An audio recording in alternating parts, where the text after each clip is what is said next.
Então, hoje a gente vai falar sobre startups no Brasil, um pouco da legislação e o perfil dessas startups em 2024.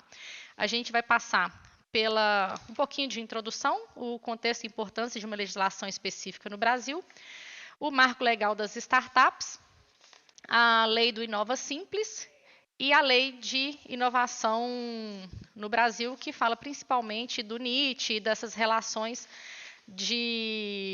das instituições, né, da parte pública das instituições de ensino com o setor privado, tá? E o motivo do porquê disso.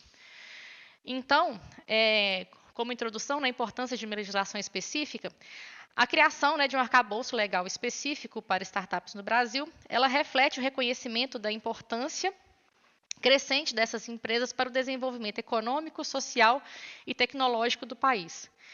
Essas startups, né, essas empresas, elas têm uma natureza inovadora, então elas vão trabalhar necessariamente com inovação e têm um potencial de crescimento, um potencial de escalabilidade diferente em relação a uma empresa comum. Né? Antes do marco legal das startups, não existia uma conceituação legal de startup dentro da legislação brasileira. Tá? Então, ela vem com esse marco legal. Então, são modelos de negócios e estruturas que não se encaixam nos modelos tradicionais. Então, por exemplo, os negócios de plataformas digitais como Uber, iFood, Nubank e todos esses outros negócios que eles não se encaixavam nos modelos tradicionais. E eles precisam, né, dentro do que eles pregam, de uma flexibilidade em relação a formar esses negócios e uma agilidade, porque são negócios que crescem com uma velocidade muito grande e precisam de mais agilidade, né, para esses negócios poderem crescer. Então, eles desejam, né, essas empresas desejam uma redução de burocracia para esse desenvolvimento, para esse crescimento acelerado. Então, eles pregam muito isso, eles desejam muito isso, essa redução de burocracia. Então, redução de burocracia, redução ai, esqueci o nome. De regulamentação, né? Relações trabalhistas mais flexíveis. Então, relações trabalhistas mais flexíveis nem sempre é o ideal, né? Porque é lindo para a empresa, né, para o crescimento da empresa, para a agilidade, flexibilidade, por aí vai, mas para o trabalhador, isso vem com uma precarização do trabalho muito grande. Né? E falta de um regime de tributação diferenciado para startups. Então, eles querem mais facilidade do que todas as outras já específicas, né, dentro da legislação brasileira.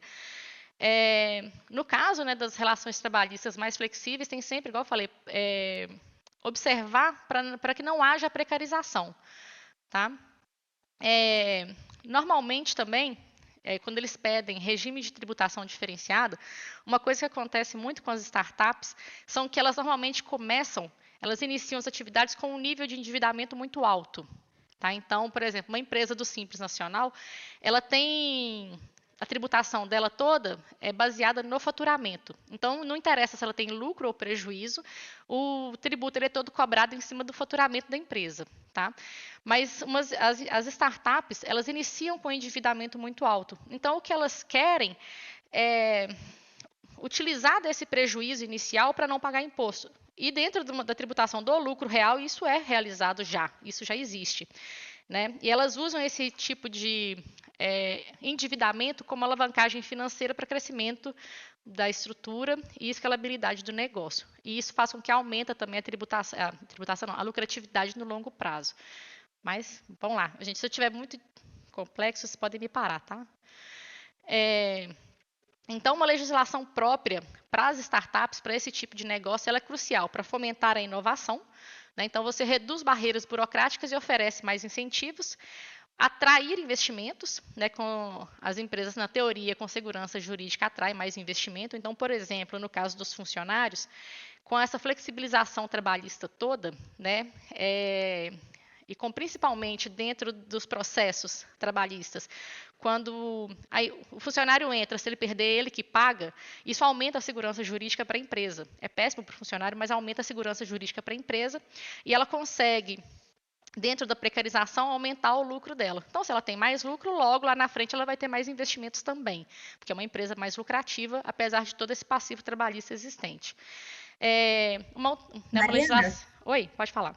desculpa te interromper. Você tá passando slide? Tô. Vocês não estão É que a vendo, gente tá não? vendo só a capa ainda. Nossa, peraí. Cadê?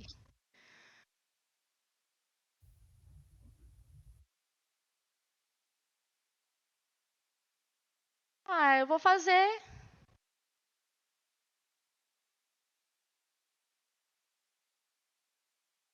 Peraí, vamos lá.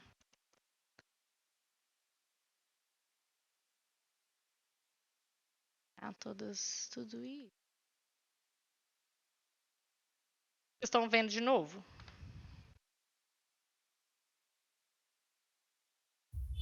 Olha, eu acho que pra gente não tá mostrando no modo de apresentação. Ah, deve ser por isso. Peraí que A gente consegue ver só a aba do PowerPoint. eu apanho tanto com isso negócio. Parar. Teams nisso aí, ele é bem mais fácil, gente. Startups.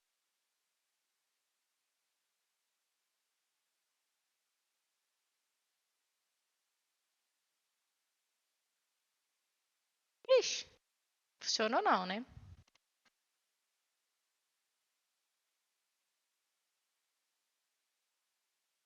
Fica modo infinito ainda ou fica só apresentação? Agora tá só a apresentação. Tá infinito não, né? Não tá, Agora não. tá mostrando o slide. Só o slide, beleza. Então deixa eu passar um. Passei um, vocês estão vendo? Sim, estamos. Agora tá sendo certo. Então, beleza. É, então, uma legislação, né, própria para startups é interessante para fomentar essa inovação. Então, vai fomentar a inovação por meio de redução de barreiras burocráticas né, e oferta de incentivos. Atrair investimentos, então, mais segurança jurídica, ela atrai mais investimento. Simplificação de processos, né? Então, abertura e encerramento de empresas mais simplificado. Isso já vem acontecendo, gente, mesmo antes do marco legal das startups, tá? Dentro do governo federal e das próprias juntas comerciais, a ideia é reduzir o tempo de abertura de empresas. Hoje, uma empresa limitada, você faz a abertura dela com 4 dias, 3, 4 dias no máximo. Tá? Então, hoje é muito mais rápido do que há 5 ou mais anos atrás. Já tem bastante tempo que é bem rápido. E no caso do MEI, tanto a abertura quanto o encerramento, ele é na hora. Tá? Então, se você quiser abrir um MEI hoje, se você tem a qualificação dentro do sistema como prata, você tem que ter no mínimo prata para você poder abrir o MEI, ela é feita instantaneamente. O CNPJ já sai instantâneo para você. Então, justificar uma legislação específica somente para simplificação de processos de abertura e de encerramento de empresas não justifica mais, porque a ideia é que essa simplificação de processo ela seja independente da existência ou não de uma startup. Promoção de competitividade. Então, uma legislação específica para redução de burocracia, segurança jurídica, a abertura e encerramento de empresas com maior velocidade, né, ela vai atrair mais talentos e empresas quando existem ambientes mais favoráveis para a existência delas. E geração de emprego e renda. Então, a ideia é que empresas, né, startups que trabalham especificamente com tecnologia, vai atrair empregos mais qualificados e logo um aumento de renda para esses profissionais também. Né? Então, a gente vem com o marco legal das startups, que é a Lei 182 de 2021. Não é a primeira, eu estou indo de trás para frente, tá? Então, não, de frente para trás, né? De 2021 para 2004, a gente vai começar pela última. Então, o marco legal das startups ela é de 2021, institui o marco legal das startups e o empreendedorismo inovador do Brasil. É a primeira legislação que fala e define o que é uma startup e o que é inovação. Não, desculpa, inovação não, que a inovação é de outra lei, que é de 10.973. A ideia é a modernização dos ambientes de negócio.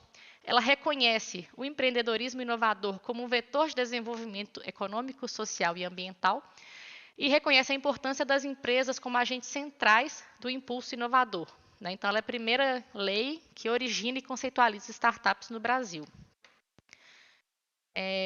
Uma outra questão também, ela valoriza, né, a segurança jurídica e liberdade contratual. A gente tem um ponto para falar sobre isso, que é o seguinte: a gente vai ter liberdade jurídica segurança jurídica e liberdade contratual quando a gente tem seres, né, entes isonômicos para fazer esse contrato. Se a gente tem um ente muito mais forte, muito mais poderoso, tanto em questão de capital quanto poder, né, próprio do ente, a gente nunca vai ter essa isonomia. Então, não vai ter uma liberdade, uma segurança jurídica e liberdade contratual nessas relações. Então, se eu tenho um mais fraco e um muito mais forte, não deveria existir essa liberdade toda, né? Justamente porque a gente não consegue, com essa liberdade gigantesca, garantir segurança jurídica para quem é mais fraco. Tá? Além também, né, de trazer esses conceitos e normas inovadoras, a gente tem dentro da legislação também, ela fala sobre a promoção do livre mercado, né? Então, o livre mercado é a empresa poder atuar dentro daquele mercado sem regulação. Então, seria, por exemplo, a atuação dos bancos sem uma regulação estatal, sem um poder de polícia, sem uma regulação estatal. Então, isso faria, apesar de já ser pouca, né, regulação, isso faria com que a empresa faça o que ela queira dentro daquele ambiente. E a gente não pode ter empresas, né, de modo geral, sem regulação estatal. E ela traz também um contraste que eu tenho. Esse livre mercado, eu posso fazer o que eu quero para eu poder ter lucro, e também o fomento por parte do governo. Então, se eu posso fazer o que eu quiser, para que eu preciso do governo? Se eu não quero, né, a regulação estatal, por que eu quero recurso do governo também? Então, se ela dá conta de fazer por si só, ela não precisaria do recurso do governo para financiamento das atividades dela. Mas, de qualquer forma, antes mesmo do surgimento, né, do marco legal das startups, apesar de, né, trazer alguns conceitos em relação à contratação das startups com o governo, não havia impedimento nenhum, né, para a existência de uma startup. Né? O próprio fato dela trabalhar ou não com inovação não impedia ela de ser uma startup, apesar de não existir o conceito antes, no Brasil. Tá? Então, nunca houve impedimento nenhum em relação a isso. A lei ela traz, né, definições, princípios e diretrizes fundamentais no seu artigo 1º, que fala na instituição do marco legal empreendedorismo inovador, seus objetivos, que é fomento ao ambiente de negócios, aumento da oferta de capital para essas empresas e disciplina a licitação e a contratação de soluções inovadoras pela administração pública. Então, é basicamente isso. Tá? Então, é fomento ao ambiente de negócios, aumento da oferta de capital por meio de empresas e a parte do setor público também, financiamento público, e a licitação e contratação de soluções inovadoras pela administração pública, que eu vou falar disso um pouquinho mais na frente. Ela define o que vem a ser investidor anjo, que é bem interessante também. Então, o investidor anjo ele não é considerado sócio, aquela pessoa física ou jurídica que investe na empresa. Tá? Ela coloca capital na empresa, mas ela não é considerada sócio, nem tem qualquer direito à gerência ou voto na administração dessa empresa. E não responde por qualquer obrigação da empresa e é remunerado por seus aportes. Ela não responde nem por dívida nenhuma, nem trabalhista, nem fiscal, nem nada. Então, a empresa ela pode pegar esse recurso, fazer dele o que ela quiser ali, né, dentro da motivação desse investimento, e esse investidor não responde por nada, tá, gente? Então, o que eu vejo assim com isso não é bom, né? Porque, vamos lá, eu tenho uma empresa, eu, Mariana, quero fazer uma empresa e preciso de dinheiro para isso, claro, mas a minha atividade, dentro da execução da minha atividade, eu vou contratar diversas pessoas, não vou assinar carteira de ninguém, eu quero, né, fazer algo que não seja não seja ilícito, mas vamos colocar que não é tão moral assim. E vem uma pessoa que topa investir nisso tudo, só que ela coloca muito dinheiro para ver se isso dá certo, porque se der certo, lá na frente ela pode querer ser sócia ou não, né? Mas ela até então não responde por obrigação nenhuma, não responde por obrigação nenhuma trabalhista, nem fiscal e nem nada.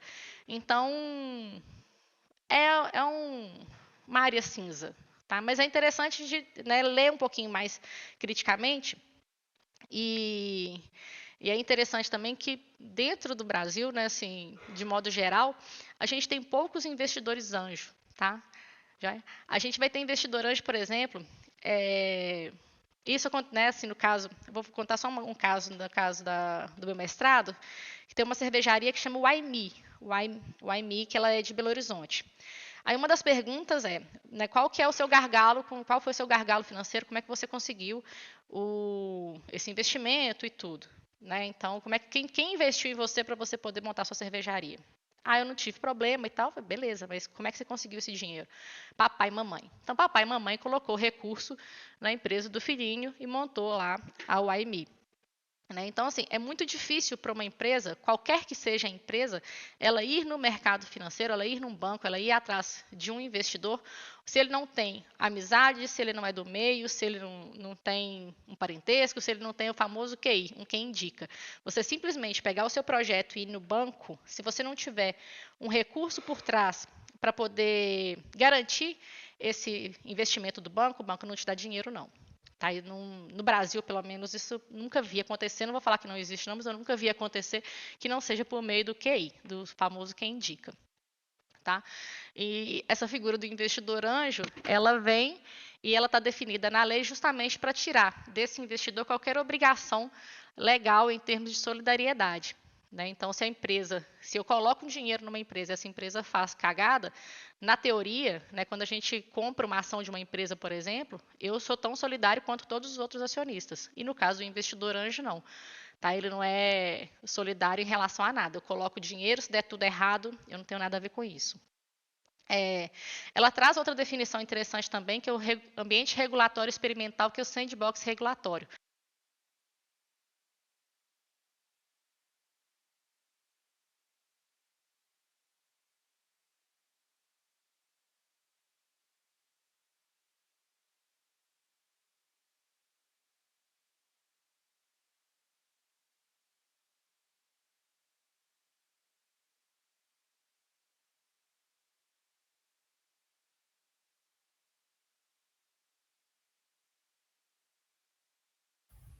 Tá sem áudio, Mariana.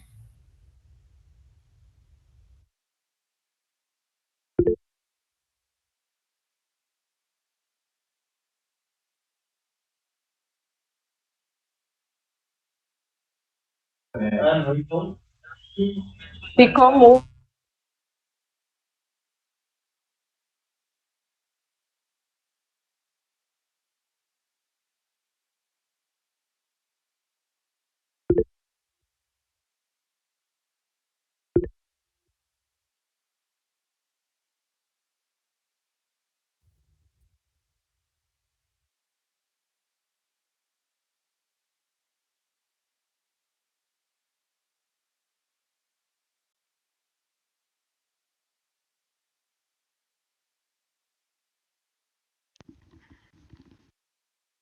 Pessoal, vocês estão me escutando? Agora Agora sim. sim. Ah, beleza. Acho que caiu o meu. Descarregou e olha que eu deixei carregando. Vocês me escutaram sobre investidor anjo? Sim, que você falou do programa de mestrado, que os pais investem. Não, beleza. Então, ambiente regulatório de novo. Aí fica mais fácil. Então, ambiente regulatório experimental, que se chama de sandbox regulatório, é um conjunto de condições especiais simplificadas, né? Ou seja, aquela empresa ela vai receber uma autorização temporária desses órgãos ou entidades com competência de regulamentação setorial para desenvolver modelos de negócios inovadores e testar técnicas e tecnologias experimentais por meio de um procedimento facilitado. Né? Então, normalmente, para que isso aconteça, numa empresa pequena é muito difícil de se conseguir isso, tá? Então, normalmente vai ser empresas maiores, mais financeiramente mais qualificadas, vamos colocar assim. Né? Então, dentro desse ambiente regulatório, avalia-se né, qual que é a norma jurídica que deve ser afastada para que o teste daquele produto ou serviço pode ser testado com segurança em um determinado período de tempo. Tá? Um problema dentro desse ambiente regulatório que a gente tem que ver qual que é o ente, entender, né, dentro daquela sua atividade, produto ou serviço, qual que é o ente regulador. Então, se é, por exemplo, União, Estado ou município, se tem uma agência reguladora, quem que é o ente? Né? Então, por exemplo, Anatel, MAPA e por aí vai. para que se possa estabelecer, né, qual que é o tema de cada um também, né, para a gente estabelecer um sandbox realmente funcional. Então, por exemplo, no caso da saúde, para você, se você fosse testar algo dentro da saúde, você tem o município regula, estado regula, o, a federação, né, a União regula, a gente tem o SUS que regula, a gente tem a Anvisa que regula. Então, qual que é o ente específico dentro da norma que você quer afastar, que para você conseguir fazer esse sandbox regulatório? Né? Então, normalmente você vai precisar de recursos financeiros, recursos humanos grandes, para que esse projeto ele realmente saia do papel. Então não é para qualquer um. Eu até tinha colocado, deixa eu ver se tinha feito uma pesquisa mais cedo de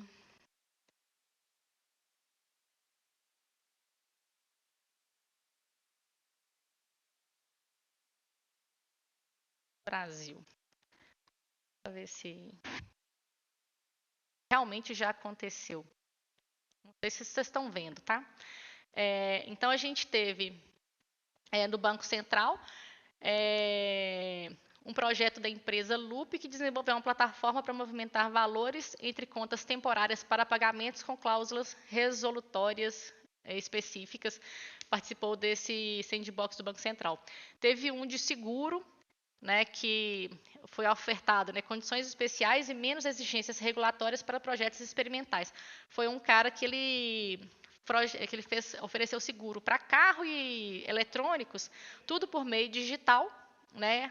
No caso, a SUSEP ela exige um capital social de 15 milhões e ele liberou o teste para essa empresa com capital de 1 milhão de reais dentro de um período de tempo para avaliar se era interessante ou não. E ela acabou conseguindo a autorização para funcionamento como seguradora depois pela SUSEP. Aí vamos continuar aqui, é só para vocês terem uma ideia. Cadê?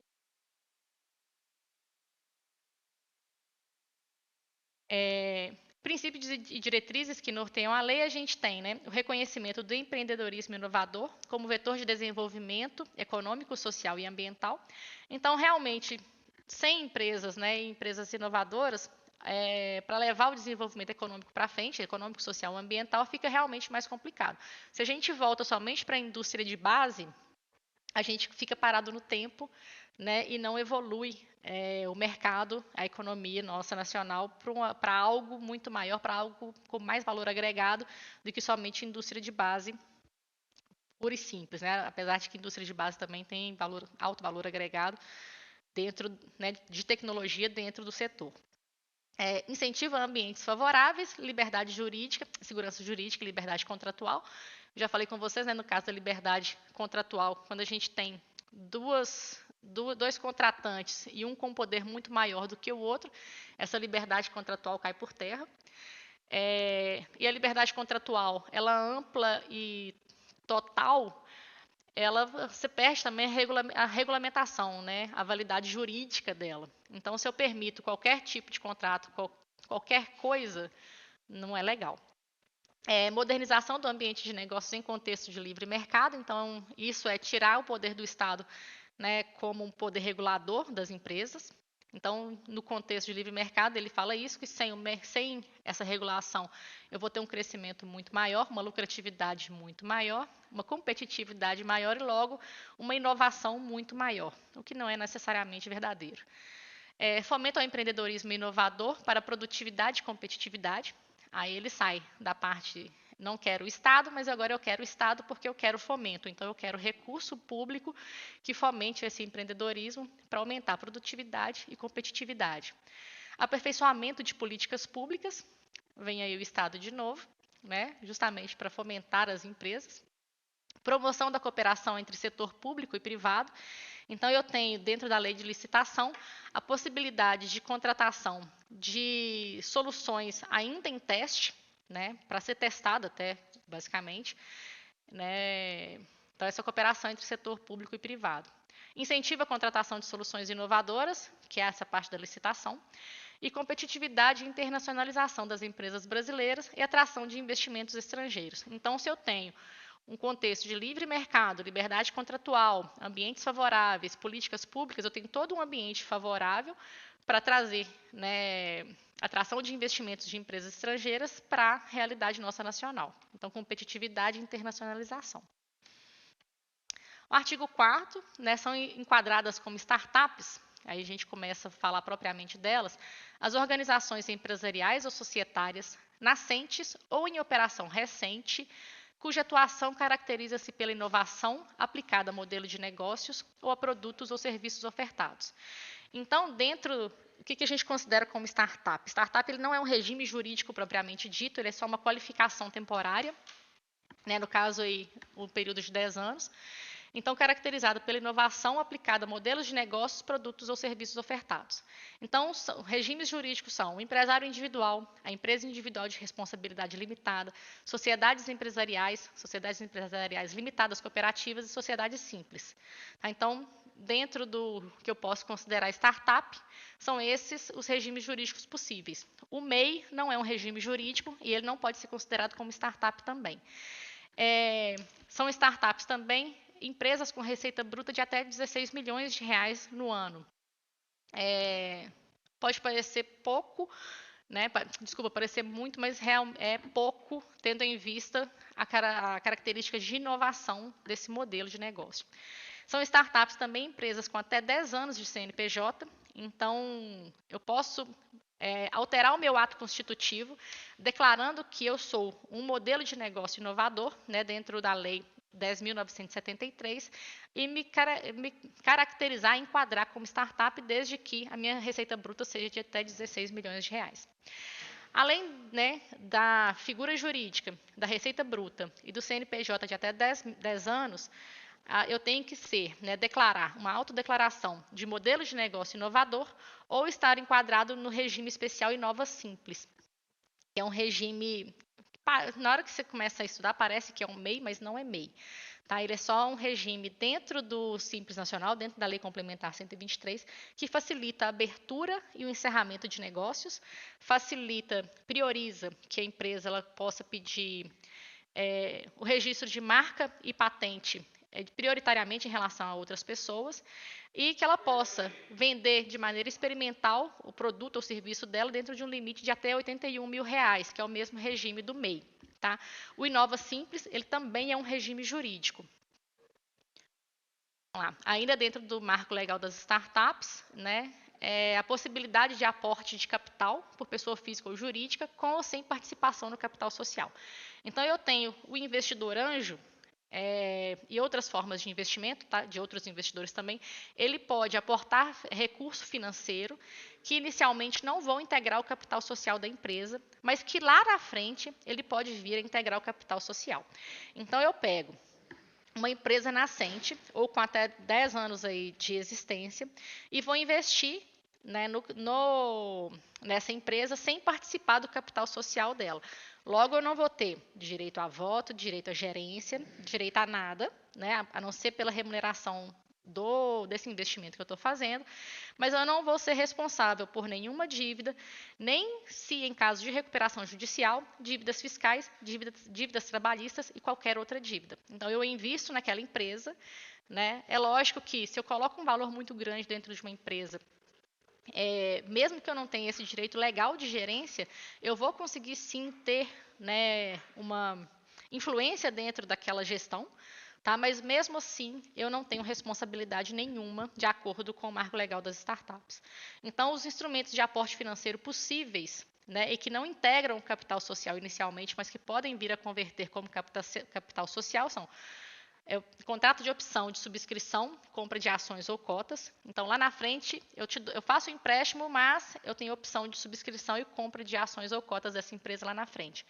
Uma debênture conversível, então eu emito um título de dívida e depois eu tenho a possibilidade de converter essa dívida na aquisição de ações daquela empresa. O contrato de mútuo conversível também, participação societária, que também é um contrato de empréstimo, né, que lá na frente eu posso converter em participação societária. Estruturação de sociedade em conta de participação. Então, não é um tipo jurídico, mas é um tipo de estruturação de empresa, onde eu tenho um sócio ostensivo e um sócio oculto. O sócio oculto, ele coloca recurso na empresa, o sócio ostensivo é quem aparece, e o sócio oculto fica escondidinho lá mesmo, e depois esse sócio oculto pode vir a ser sócio, né, dentro dessa sociedade, junto com o sócio ostensivo. O contrato de investimento anjo, que ele vem pela Lei 123 de 2006, que não faz. É a mesma coisa, viu, gente? Muda pouca coisa. E outros instrumentos em que o investidor não integre formalmente o quadro de sócios. Tá? Então, qualquer um que venha a ser, mas que não integre formalmente o quadro de sócios. Ele vai poder aportar capital e não ser responsabilizado por nenhuma dívida, nem quando em recuperação judicial da empresa. Deixa eu ver se eu tenho alguma. E que o investidor anjo que fala na lei é justamente isso, que ele não responde por qualquer dívida da empresa, inclusive fiscal e trabalhista. Principais instrumentos de fomento, né, dentro do marco legal das startups são a contratação de inovação pelo setor público, tanto a contratação da solução quanto o contrato de fornecimento. A contratação da solução ela é feita por licitação, por meio de licitação, onde o setor público, né, o ente público, ele pode contratar, mesmo que em fase de teste, tá? Mesmo que em fase de teste, uma solução inovadora para um problema específico daquele ente público. Tá já, Elis, beleza? Então, ele é feito por 12 meses e tem um valor limitado a 1.600.000. Tá? Se, após esse período de contratação da solução inovadora, após esse contrato de 12 meses, né, que ele é prorrogável também por mais 12 meses, após esse período, deu certo, o produto funciona, o produto soluciona aquele problema específico do ente público, ele pode se transformar num contrato de fornecimento, que ele tem um período de 24 meses, prorrogável por mais um período de 24 meses, com um valor limitado a 5 vezes o valor licitado. Então, se eu tenho um limite de 1,6 milhões, são 5 vezes o 1,6 milhões. Tá? Então, facilita porque o ente público licita, ele pode licitar inclusive em fase de teste, inclusive com risco de não dar certo, e depois dando certo, essa empresa pode fazer um contrato de fornecimento sem uma licitação posterior. Então, facilita bastante para a startup.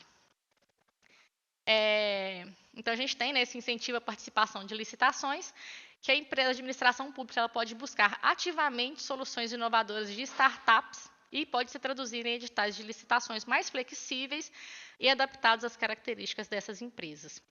Então, ela pode contratar, né, empresas físicas ou jurídicas, isoladamente ou em consórcio, para testar soluções inovadoras ou desenvolver soluções inovadoras com ou sem risco tecnológico. Tá? Então, é bem interessante isso. Né? Então, você tem um contato interessante aí dentro do setor público, e você tem a licitação, você tem a startup, tem uma solução inovadora, fica fácil, vírgula, de você fazer a contratação com um ente público. Um outro também, apesar de não ser um instrumento de contratação direta, né, o sandbox regulatório ele vai criar, né, ambientes interessantes, condições especiais, regulatórias especiais, que você quer permitir com que você valide a sua solução em um ambiente controlado e uma posterior adoção pelo setor público ou privado dessa solução. Outra coisa interessante também, gente, do sandbox regulatório, é que ele permite para o ente regulador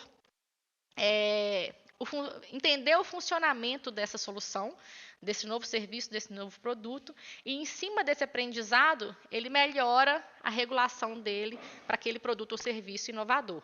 Tá? Deixa eu ver se tem mais coisa aqui anotada. Anotação, mas eu já falei. Então, a gente tem, né, primeiro não, agora por último, né, de 2021, o marco regulatório das startups, mas antes disso, a gente vem com o Inova Simples. O Inova Simples está dentro da Lei Complementar 123 de 2006, que é a Lei do Simples Nacional, e o Inova Simples foi instituído pela Lei 182 de 2021, que é o Marco Legal da Inovação. Né? Então, ele está lá dentro do Marco Legal da Inovação, mas dentro da Lei Complementar de 123 de 2006. Então, a gente tem, com isso, a empresa simples de inovação, que é uma natureza jurídica própria e facilitada. Então, o artigo 65A fica criado o Inova Simples, que é um regime especial simplificado, que concede às iniciativas empresariais de caráter incremental ou disruptivo, que se autodeclarem como empresas de inovação, então vem de novo uma autodeclaração, um tratamento diferenciado com vistas a estimular sua criação, formalização, desenvolvimento e consolidação como agente indutor de avanços tecnológicos e da geração de emprego e renda. Tá? Benefícios, tá? Então, principais benefícios do Inova Simples. A formalização ela é simplificada e gratuita. Todo o processo, tanto de inscrição e baixa, ele é simplificado e online. Não tem necessariamente que ter um ato constitutivo próprio. Então, por exemplo, dentro de uma sociedade limitada, eu tenho o contrato social. Dentro do Simples, eu tenho... do Simples, não, desculpa. Do empresário, eu tenho lá a declaração, né? Não é bem um contrato, porque é uma pessoa só. A declaração de empresário. Mas dentro do Inova Simples, eu não preciso de um ato de registro, de um ato de formalização. Então, a formalização ela é simples e gratuita. E dentro dessa formalização pode ter o número de empresários que se desejar, tá? Independente desse instrumento de formalização, que seria um contrato social. Como ele tem um CNPJ, ele vai ter acesso a crédito e credibilidade, né? Então ele permite acesso facilitado a crédito. E a comercialização experimental do produto ou serviço dele com valor limitado ao faturamento do MEI, que é R$ 81 mil por ano. Apesar de essa comercialização experimental estar limitada ao faturamento de R$ 81 mil por ano, o regime de tributação dele não é o do MEI. O regime de tributação dele vai ser o do Simples Nacional ou o de lucro presumido. Tá? Então, não tem nada a ver com o MEI. O MEI, hoje, você abre uma empresa, você abre um MEI, você vai ter o CNPJ do MEI, você pode vender até R$ 81 mil por ano, e você vai pagar ali por mês, acho que é R$ 70, não tenho certeza não, o valor de R$ 70 por mês, independente se você faturou os R$ 81 mil ou se você faturou zero. Tá? Então, esse valor é fixo enquanto a empresa estiver aberta. E no caso do Inova Simples, não. Eu tenho a possibilidade de comercializar experimentalmente meu produto ou serviço no valor limitado a R$ 81 mil por ano. Qual o valor do meu imposto? O valor do imposto ele vai ser calculado dentro do Simples Nacional ou dentro do lucro presumido, de acordo com a opção de tributação que esse empresário, né, que ele vai escolher. Tá? Uma das outras coisas interessantes é que ele tem prioridade em patentes e marcas. Então, ele tem a prioridade do exame prioritário. Não necessariamente que vai ser concedido a patente ou marca para ele. Somente o exame vai ser prioritário. Ele vai passar na frente da fila. Né? Você tem, já falei, né, flexibilidade na composição societária. Então, não há um contrato social ou outro documento de constituição da empresa. Problemas também do Inova Simples com isso.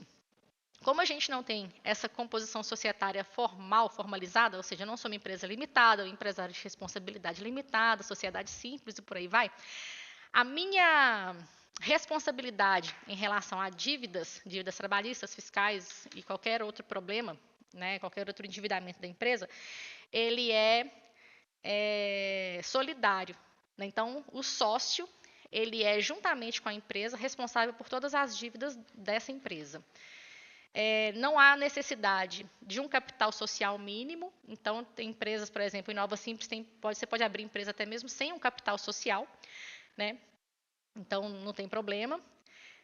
Processo de abertura e baixa, ele é gratuito.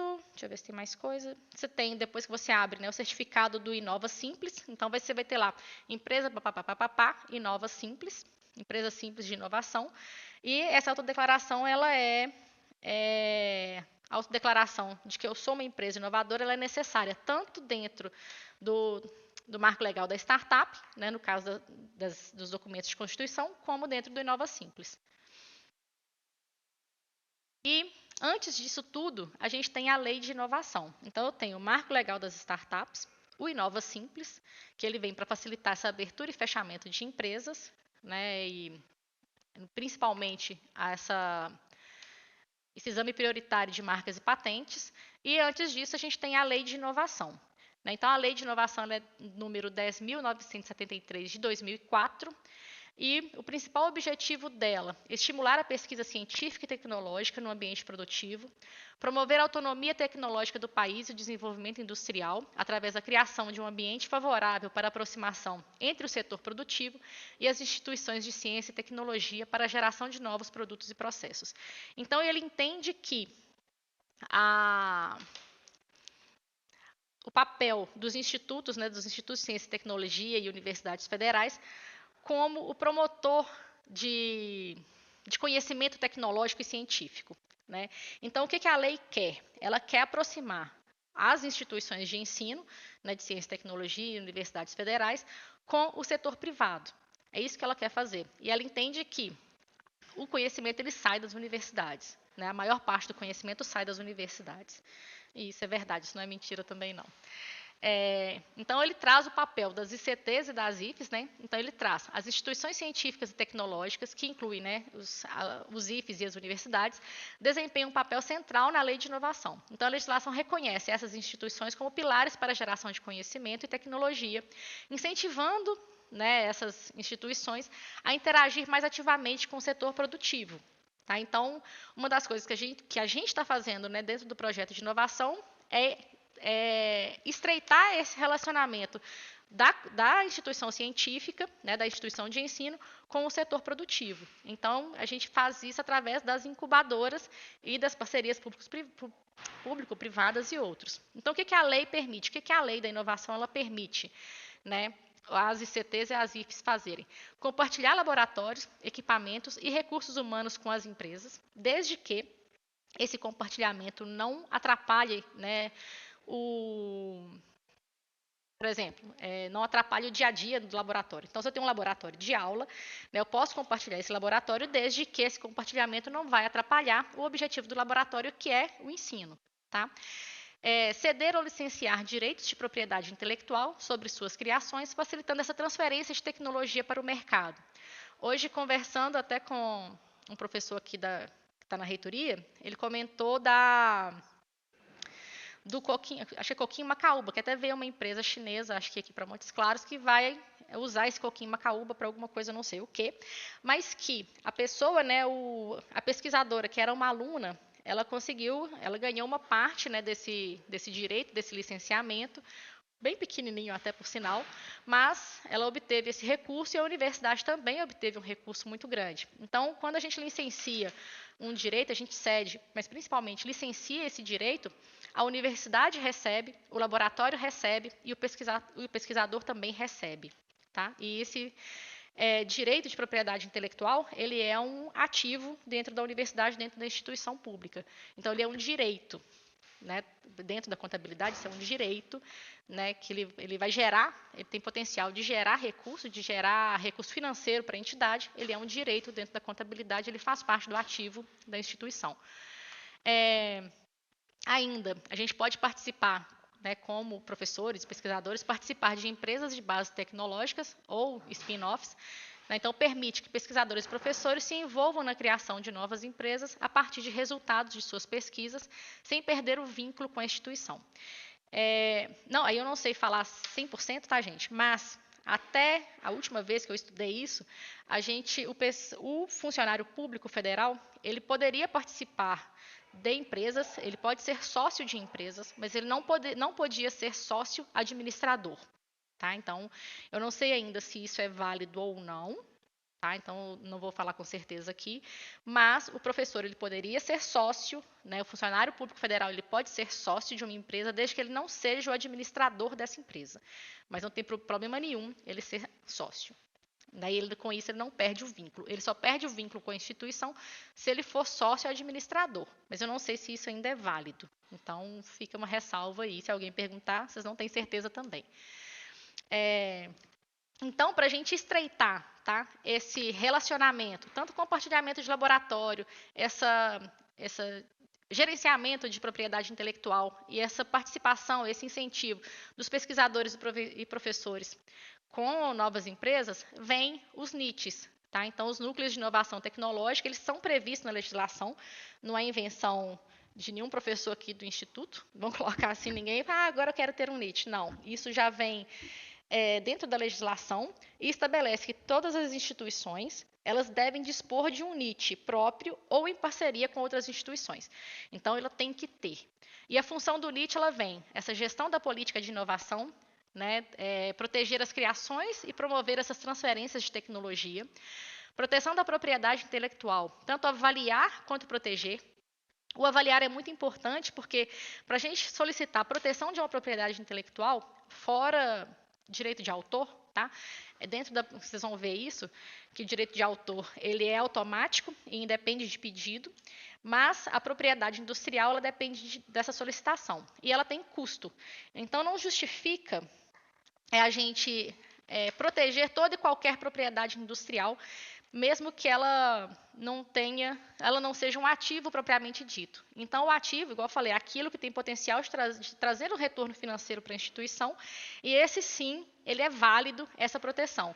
Agora, se esse ativo, ele, apesar de ser uma propriedade industrial, não tem um potencial de trazer recurso financeiro, ele não é ativo.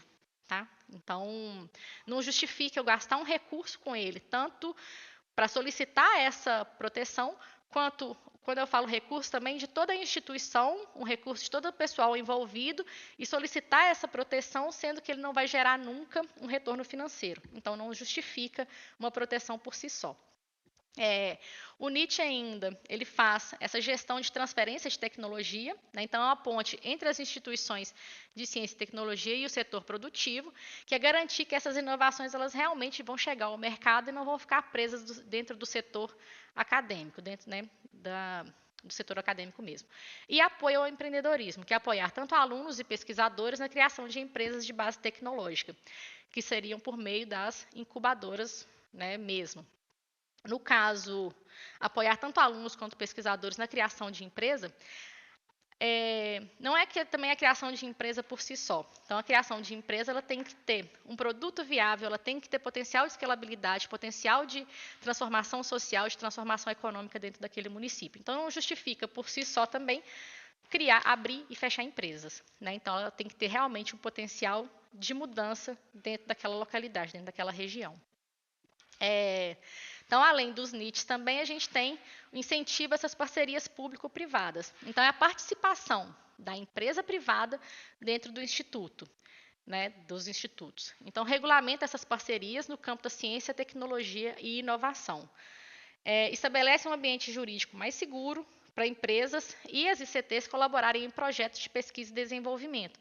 Então, por exemplo, a gente pode ter projetos, né, desenvolvidos em conjunto e que esses projetos vão gerar. A empresa coloca dinheiro, o instituto coloca dinheiro e dentro desse projeto vai gerar um produto tecnológico. De quem que é esse produto?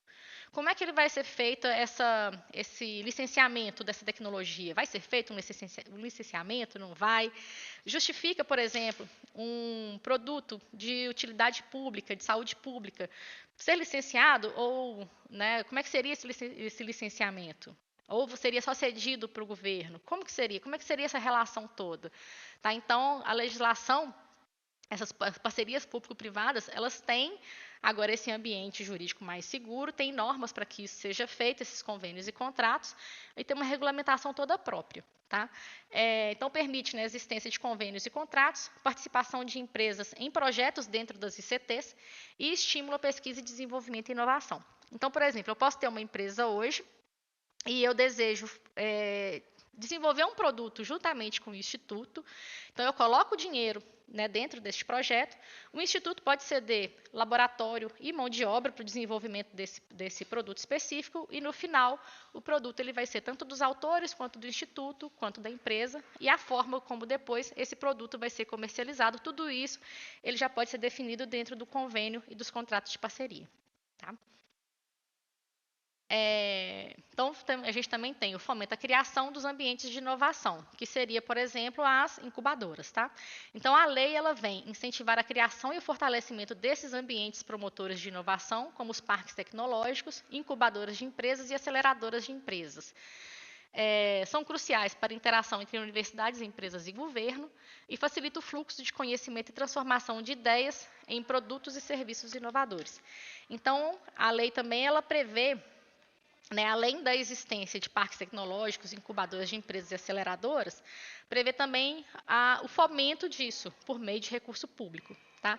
Então, por exemplo, se a incubadora, agora eu posso falar asneira? Não sei se eu vou falar asneira não, mas vamos lá. Dentro da administração pública, o ente público ele pode fazer tudo aquilo que é permitido na lei. Se não está permitido na lei, ele não pode fazer.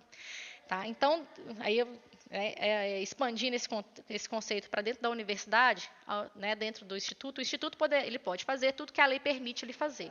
Então, se a lei não permite a existência de um NIT, a existência de incubadoras dentro do instituto, ela não poderia fazer. Né? Então, hoje a lei ela permite isso, ela até obriga que isso seja feito. Então, ela fomenta a criação, por exemplo, das incubadoras e dos NITs dentro das universidades. Tá? Então, por exemplo, essa incubadora ela é essencial para a interação de universidades, empresas e governo, e ente público. E facilita esse fluxo de conhecimento e transformação de ideias. Tranquilo? E eu falo rápido, gente, então foi mal. Além disso, ela prevê também outros mecanismos, que é apoio à infraestrutura, então, criação e manutenção de infraestruturas que abriguem e apoiem startups e empresas inovadoras, com recurso, tá? Redes de colaboração, estimula a formação de redes de colaboração entre os diversos atores do ecossistema de inovação e programas de fomento, com a criação de programas e linhas de financiamento específicas para projetos desenvolvidos nesses ambientes. Então, tem, por exemplo, o Embrapi, que ele é um programa que ele financia empresas, essas incubadoras de empresas, tá? As incubadoras e as empresas dentro das ICTs. O pessoal de Montes Claros até tentou agora a participação no Embrapi e ainda não conseguiu, mas a ideia é que o pessoal consiga em breve. Então, assim, existem programas, né, e linhas de financiamento específicas para as incubadoras, para essas infraestruturas e para que esse ambiente ele realmente ocorra da melhor maneira possível. Tá? Então, eu falei, né, sobre o marco legal das startups, que é a Lei 182 de 2021, o Inova Simples, que ele é de... Oh, gente, eu falei asneira, tá? Ele é de 2019, tá? Não é de 2021, não. Mas ele está dentro da Lei Complementar do Simples Nacional e a Lei de Inovação, que é a Lei de 2004, que traz esse papel, principalmente o papel das ICTs, como um papel das ICTs para esse fomento da inovação, do empreendedorismo inovador dentro do Brasil e principalmente estreitando a relação do Instituto com a parte dos institutos com o setor privado. Tá?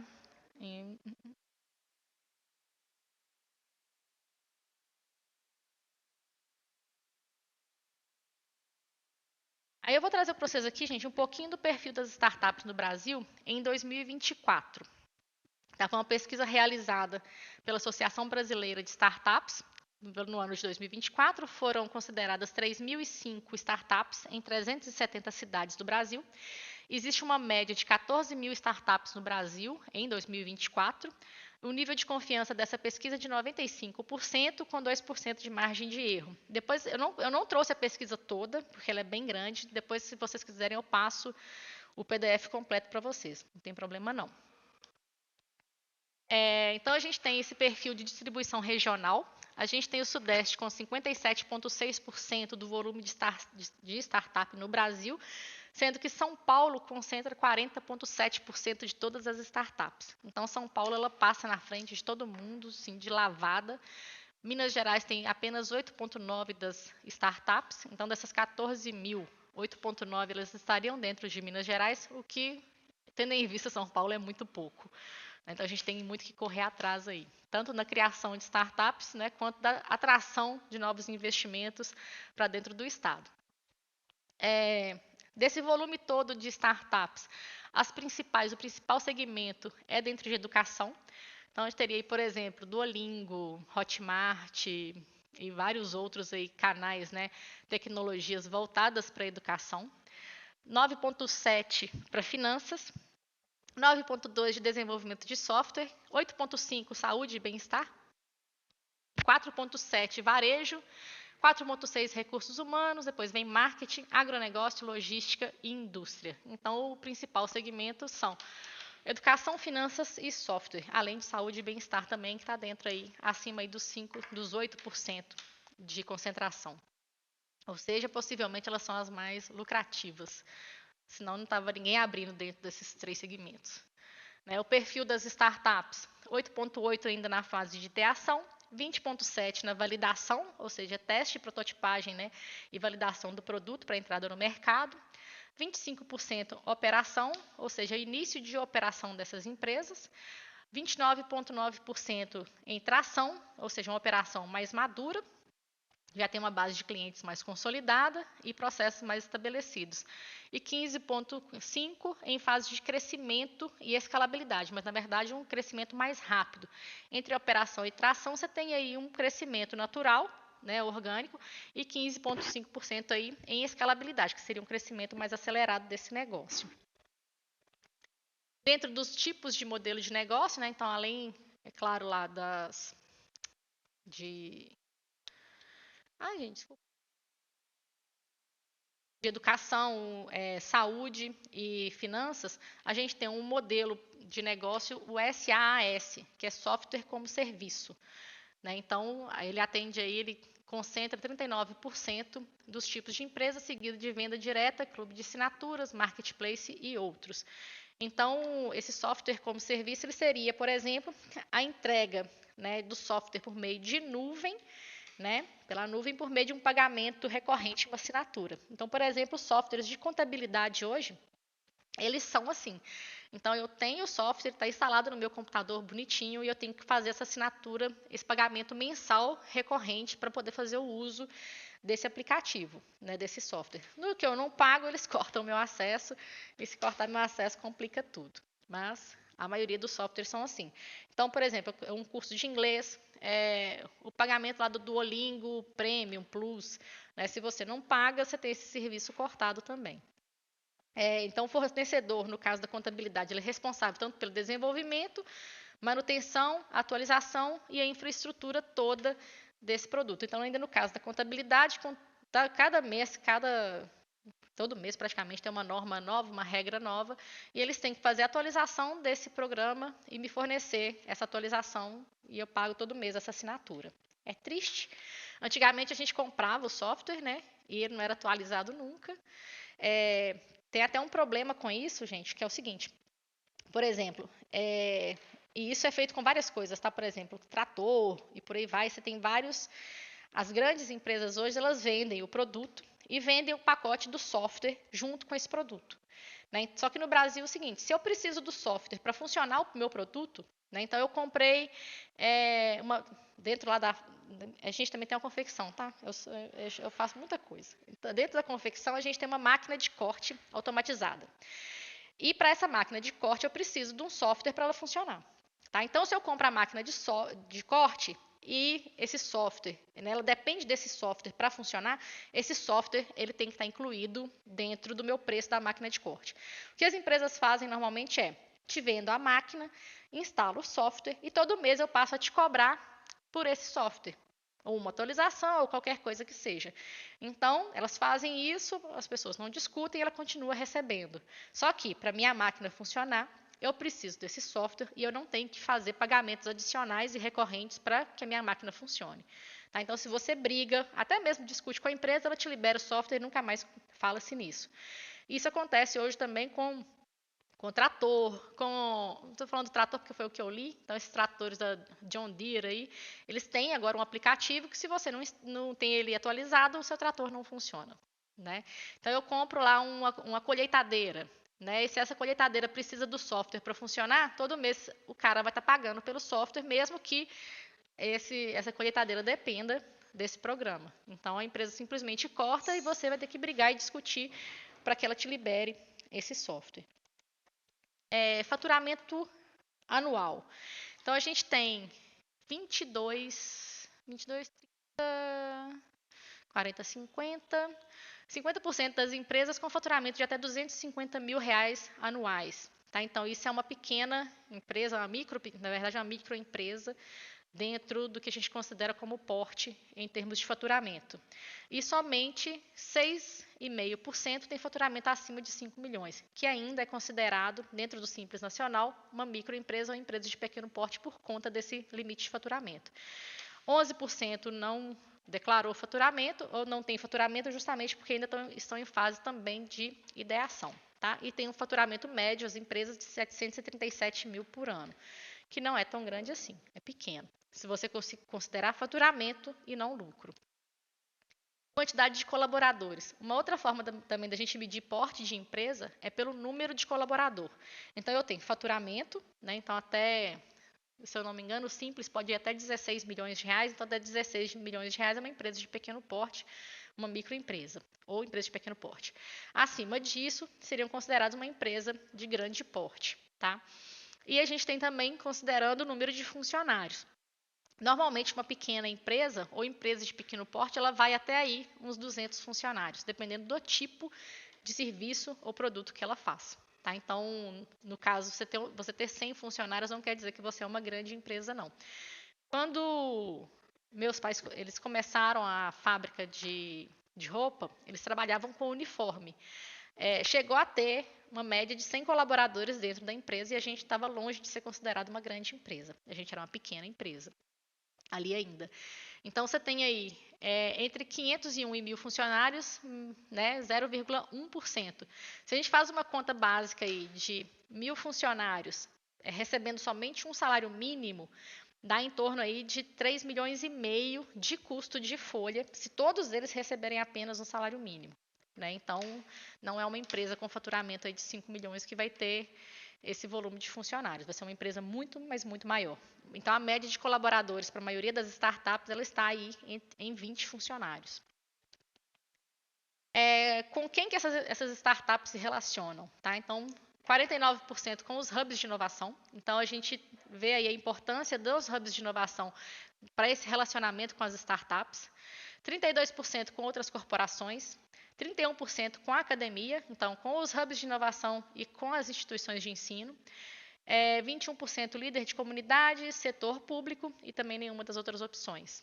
Então, o papel dos hubs de inovação e da academia para a constituição e crescimento das startups, ele é muito importante. Negócios no exterior, 60% não, mas tem intenção de internacionalizar. 25% nem pensa em levar a empresa para fora. 11% já internacionalizou. E 2% não tem intenção, mas tem sede de escritório em outro país. Ou seja, ela já está internacionalizada. Perfil das pessoas que fundam as startups. 19% são mulheres. 23,6% são pessoas pretas e pardas, fundadoras de startups. 40% é a idade média dessas pessoas. 40,2% já realizaram algum tipo de especialização após o ensino superior. Então, elas possuem a graduação e possuem especialização. E 72% dessas pessoas também atuam na diretoria executiva das startups. Ainda nesse perfil de pessoas fundadoras, 80% são homens cisgênero e 19% mulheres cisgêneros. Homens trans, né, ou não binários aí, você tem essa evidenciação da marginalização desse grupo de pessoas, infelizmente. Né? Perfil também ainda das raças, 70% são pessoas brancas, 17,6% pardos, 6% são pessoas pretas, 2% amarelos, 0,1% indígena e 4% não responderam. Mais uma vez, né, a gente consegue evidenciar com números a marginalização de pessoas pretas e pardas e ainda também as indígenas, né, dentro desse perfil empreendedor. Não necessariamente que elas não são pessoas empreendedoras, mas existe uma dificuldade maior, né, uma vulnerabilidade maior em termos de renda e ensino para que essas pessoas possam vir a ter oportunidade de empreender. Né? Não são pessoas necessariamente que não têm perfil empreendedor, não é isso, é justamente essa possibilidade, a vulnerabilidade não permite com que elas façam, né, que elas tenham esse perfil, né, não permite. Em relação à orientação sexual, né, 91%, tanto homens e mulheres, são heterossexuais. Aí nós temos 2,6% homossexual, 2,2% bissexual, pansexual e demissexual. Se alguém depois tiver curiosidade, pesquisa na internet, que eu tive que pesquisar, que eu não sabia o que era, viu? Mas de qualquer forma, né, você tem uma exclusão, igual eu estou falando, uma exclusão desse grupo de pessoas, ou por raça, ou por orientação sexual, sim. Né, as pessoas são excluídas e são vulnerabilizadas, ou porque foram colocadas para fora de casa, né, e por aí vai, ou por falta de oportunidade de emprego. É grande e extensa essa discussão. Perfil das pessoas fundadoras. Então, 40,6% tem entre 35 e 44 anos. 3,8% entre 18 e 24 anos. Então, são jovens que estão possivelmente na faculdade ainda, ou muito jovens e com pouco conhecimento para poder empreender realmente. 27,5% entre 25 e 34 anos. Então, são jovens que saíram aí da graduação, possivelmente, tá? E 20,4% entre 45 e 54 anos. Mas a gente tem essa concentração entre 35 e 44 anos, a gente tem uma maturidade maior em termos de formação, né? Não necessariamente, tá? Mas geralmente você vai ter maturidade maior e ainda não necessariamente, mas um vigor maior e uma vontade maior de empreender. Já é? Em relação ainda ao perfil dessas empresas, dessas pessoas fundadoras, 57,3% tem filhos, 41,1% não tem filhos e 1,5% não declarou. Em relação à escolaridade, 32,1% com ensino superior completo, 40,2% com especialização pós-graduação ou MBA, 13% mestrado, 8% com doutorado. Então, uma concentração maior, né, de pessoas com ensino superior completo e especialização. Aí vem uma outra questão interessante, que é ainda, né, a vulnerabilidade em relação à pessoa com baixa formação e essa dificuldade, essa barreira de acesso ao empreendedorismo justamente pela falta de formação, ou seja, ensino fundamental 0,4% e ensino médio completo 6%. Então, 6,4% são pessoas com até o ensino médio completo e que não empreendem, né, ou não empreendem necessariamente como startup. Em relação ao acesso, essa relação com o governo, mesmo que a lei de inovação lá atrás fale, né, fomente essa relação do setor privado com o setor público, apenas 91% das startups, apenas não, né, 91% das startups não prestam serviços para órgãos públicos. 60% declara que tem esse interesse, mas a maioria fala nesse excesso de burocracia. Na verdade, não é que existe um excesso de burocracia, existe realmente um excesso de documentação que a pessoa tem que comprovar ali que está habilitada, né, para poder fazer essa contratação com o setor público. E não justifica uma empresa que não está habilitada concorrer com uma outra que está habilitada, que tem toda a documentação correta e em dia, e as duas concorrer em pé de igualdade. Né, não justifica. Então, sim, existe uma burocracia, né, para garantir que as empresas elas estejam habilitadas, que elas estejam seguindo a legislação e que, para isso, elas vão participar, elas vão contratar com o setor público. E a maioria não quer fazer, né, os pagamentos de imposto, então não tem jeito. Apenas 8,9% prestam serviços já para órgãos públicos e 91% não prestam. 60% tem interesse, 39% não tem nem interesse e a maioria fala nessa dificuldade em termos de burocracia. Uma coisa de se observar é que, de 2023 para 2024, o volume de empresas que prestam serviço para o setor público aumentou de 3% para 8,9%. Né? Então, é um aumento considerável. E que o desinteresse também em trabalhar com órgãos públicos aumentou de 23,7% para 39,1%. Então, aumentou por quê? Só por causa de burocracia ou porque elas não estão conseguindo também se manter em dia para poder fazer esse fornecimento para o setor público, né? Quais outros motivos, né, que essas empresas não têm interesse em trabalhar com órgão público? O excesso de burocracia, que todo mundo vai falar a mesma coisa, insegurança jurídica em termos da contratação, e que também pode ser uma verdade, porque apesar de a empresa participar de uma licitação, de um processo licitatório, e ganhar essa licitação, o ente público não tem necessariamente a obrigação de contratar a totalidade dos serviços. tá? Então, existe sim uma insegurança jurídica em relação a essa contratação. Insegurança financeira, então, da mesma forma, né, ela vai receber sim pelo serviço prestado, né, depende de medição, dessa constatação da prestação do serviço público, mas se você presta serviço e faz tudo direitinho, não tem motivo, né, para ter essas inseguranças, tanto jurídica quanto financeira.